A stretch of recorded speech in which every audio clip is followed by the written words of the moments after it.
pay homage to my roots. In 1882, during a walk in Austria where he studied, Nikola Tesla came up with the idea of the alternating current motor. It is a key enabler of our daily use of energy, even today. That same year, the world's energy consumption was about 9,000 terawatt hours. It's roughly a third of what the US consumes today.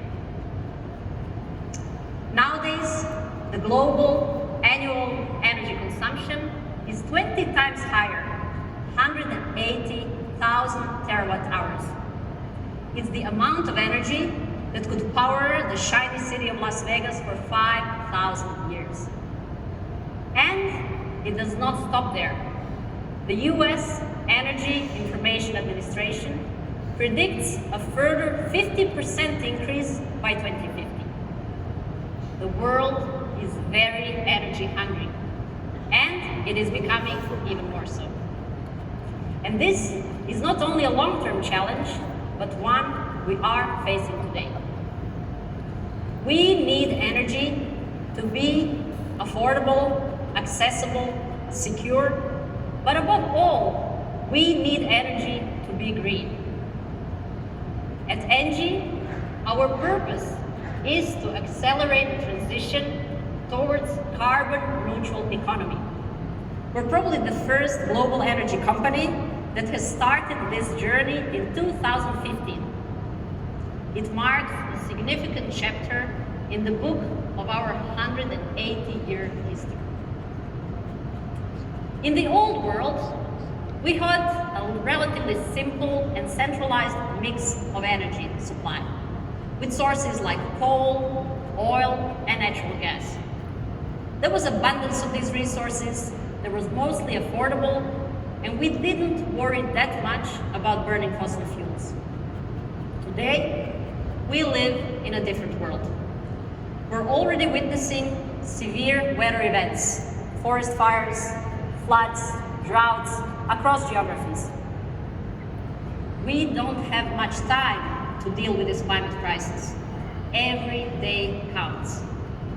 Our energy system is also becoming a lot more decentralized as we are shifting our mix to renewables and the main energy carrier to electricity. So why am I telling you all this? And why here at the AWS stage? It's because data and digital play a key role in this energy transition. And let me illustrate how with 3 examples. First, most renewable energies are intermittent by nature, as the sun does not always shine and the wind does not always blow. To optimize and forecast production levels of our renewables, we use a lot of data and advanced analytics. For predicting equipment failure before it occurs, we use predictive analytics, machine learning, and, of course, the Internet of Things. Second example, as we decentralize, we have an increase in small, local energy producers and consumers within so-called microgrids. You can think of the houses with solar panels on the roofs, or electric cars using their batteries to store energy. To balance supply and demand in this very complex system, we need to use a real-time energy management system.